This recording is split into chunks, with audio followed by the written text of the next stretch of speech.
Hello world. आज का हमारा टॉपिक है Chinese apps and data stealing और क्या इंडियन गवर्नमेंट का इनको बैन करने का डिसीजन सही है या गलत। इस वीडियो को पूरा देखें क्योंकि अधूरी जानकारी कैंसर की तरह खतरनाक होती है। इंडियन गवर्नमेंट ने टिकटॉक के साथ 58 चाइनीज ऐप्स को बैन कर दिया है।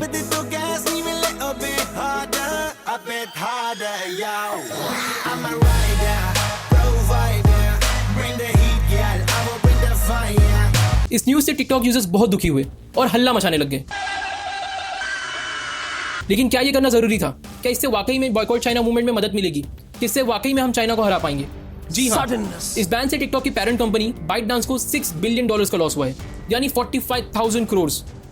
और ये मैं सिर्फ एक ऐप की बात कर रहा हूँ। अगर हम सारे ऐप्स को मिला दें तो अलीबाबा, बाइडू, टेंसेंट और कई ऐसी कंपनीज हैं जिनको बहुत बड़ा नुकसान हो सकता है। इससे चाइना की ओवरऑल इकोनॉमी पे बहुत बड़ा डेंट पड़ सकता है। काफी लोगों के दिमाग में ये सवाल भी है कि पबजी बैन क्यों नहीं हुआ। तो इसके पीछे का रीजन ये है कि PUBG actually South Korean company Blue Hole ने बनाया था एंड उसके बाद टेंसेंट जो कि एक चाइनीज जायंट है उसने उसमें इन्वेस्ट किया था। तो पबजी पूरी तरह से चाइनीज नहीं है। ऐसे कुछ हमारे इंडियन ऐप्स भी हैं जैसे पेटीएम और जोमैटो। अब आते हैं डेटा की चोरी पे। आपने कई बार सुना होगा कि चाइनीज ऐप्स आपके फोन से डेटा चुरा रहे हैं और आपको ये भी लगा होगा कि मेरा डेटा चुरा के क्या कर लेंगे, मैं कौन सा बहुत बड़ा सेलिब्रिटी हूँ। इसको समझने के लिए पहले मैं आपको बताऊंगा डेटा माइनिंग क्या होती है।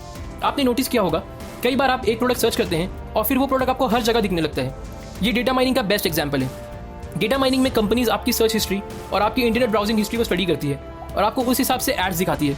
आपको लगता है ये एड्स सबको दिख रहे हैं, पर ऐसा नहीं होता है। ये एड्स सिर्फ स्पेसिफिकली आपको टारगेट किए गए होते हैं।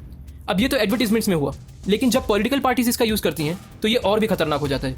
इसका बेस्ट एग्जाम्पल है कैम्ब्रिज एनालिटिका स्कैंडल, जिसमें डोनाल्ड ट्रंप अपने कैंपेन के लिए $5.9 मिलियन खर्चा किया था।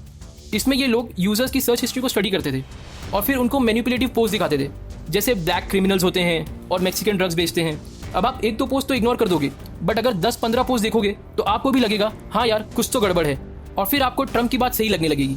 इसी तरह चाइनीज ऐप्स भी यही करते हैं। वो अपनी गवर्नमेंट से अपना डेटा शेयर करते हैं, जिसका वो जैसे मन करता है वैसे यूज करते हैं। शायद आपको पता नहीं, बट चाइना में सारे फेमस ऐप्स जैसे फेसबुक, ट्विटर, यूट्यूब ये सब अलाउड नहीं है, क्योंकि फिर चाइना अपने सिटीजन्स को मॉनिटर नहीं कर पाएगा। अब आप सोच रहे होंगे लेकिन बैन करके क्या फायदा हुआ? तो इसका आंसर है चाइनीज इंटेलिजेंस लॉ 2017 का आर्टिकल 14 और आर्टिकल 16। इस लॉ के अकॉर्डिंग चाइनीज गवर्नमेंट का पूरा एक्सेस डायरेक्टली या इनडायरेक्टली चाइनीज कंपनी के डेटा पे होता है।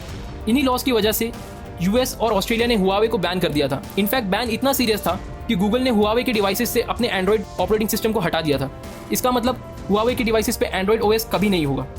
तो इससे ये बात क्लियर हो गई कि चाइना में फ्री स्पीच जैसा तो कुछ नहीं है। वहाँ के लोगों के लिए अपनी गवर्नमेंट को क्रिटिसाइज करना या उनसे सवाल करना क्राइम है। इसका डायरेक्ट इफेक्ट आप हांगकांग में देख सकते हैं। हांगकांग में चाइनीज गवर्नमेंट ने एक नया लॉ पास किया है जिसका नाम है हांगकांग सिक्योरिटी लॉ। इस लॉ में ये कहा गया है कि अगर चाइनीज गवर्नमेंट को लगा कि आप उनकी नेशनल सिक्योरिटी को हर्ट कर रहे हैं तो वो आपको लाइफ इम्प्रिजनमेंट यानी उम्र कैद की सजा दे सकते हैं। इसी तरह चाइनीज गवर्नमेंट इन ऐप्स के डेटा को यूज करके #boycott China, #boycott Chinese product etcetera वाले यूजर्स को भी मॉनिटर कर रहे हैं, जिसकी वजह से अगर आपने कभी चाइनीज गवर्नमेंट के अगेंस्ट कुछ भी बोला है तो वो आपको अरेस्ट कर सकते हैं, क्योंकि चाइना के पास उसका डेटा है। तो इस डेटा की चोरी से कैसे बचें? सबसे पहले तो आप अपने फ़ोन से इन ऐप्स को अनइंस्टॉल कर दें और आप अपने ऐप्स की परमिशन पे ध्यान दें। कहीं आपके फ़ोन के ऐप्स बैकग्राउंड में माइक, कैमरा या जीपीएस जैसे कोई फंक्शन तो यूज़ नहीं कर रहे हैं। मैंने इस बारे में एक वीडियो डिटेल में बनाया है, उसकी लिंक मैंने डिस्क्रिप्शन में डाल दी है, आप चाहे तो वो देख सकते हैं। उसमें मैंने आपकी मोबाइल डिवाइस की सिक्योरिटी को डिटेल में एक्सप्लेन किया है। आज के लिए बस इतना ही। मैं हूँ ऐश, गुड बाय।